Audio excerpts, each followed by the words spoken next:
In some cases, the shortest distance between 2 points is indeed a straight line.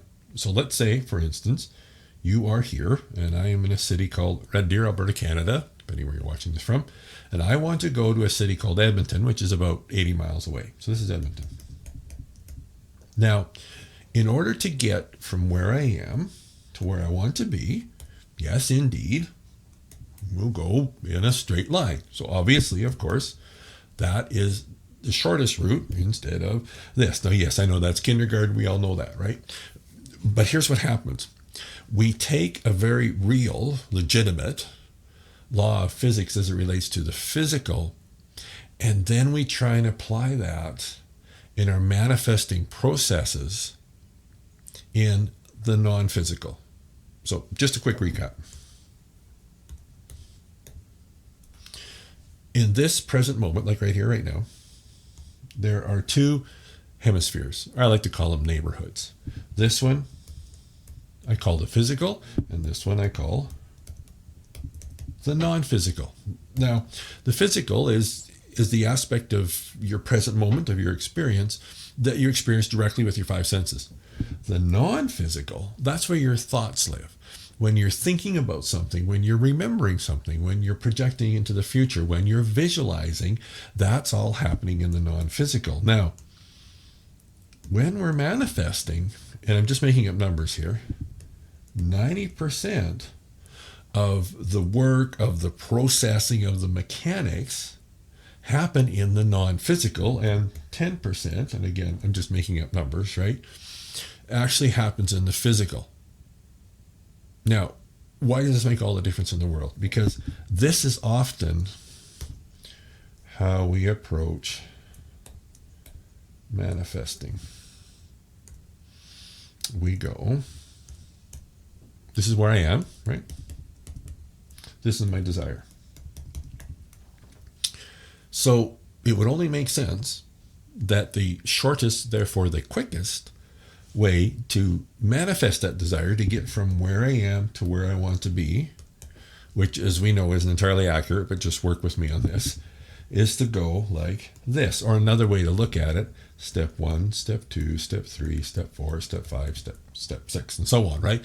It's that linear progress, which again is legitimate in the physical, but when we're working in the non-physical, it isn't. This is the way it works in the non-physical. In the non-physical, it's a matter of gates. So now here's you. Okay, here's your desire. And you want to go from here to there. More accurately, this happens. Whoops. This and this. So it's a blending of the two, right? But rather than it being, like I said, this linear progress, it's more about these gates. And so in order for union, we could say, right, union to happen here, all three of these gates need to be open. And it doesn't happen in the 1, 2, 3 process like this. You see, here it's really handy because you go, I've done step 1, I've done step 2, I've done step 3. You can look back and see how far you've come. You can look ahead and see how far you have left to go. You see, unfortunately, it'd be nice if it was that way, wouldn't it? That doesn't apply here because these gates don't necessarily open in 1, 2, 3 order. The first one, I'm just making up numbers now. The first one, maybe you open in a day. And then the second one, maybe you open in 2 weeks. And maybe the third one, you open, 3 weeks, 4 days, and 6 hours or something.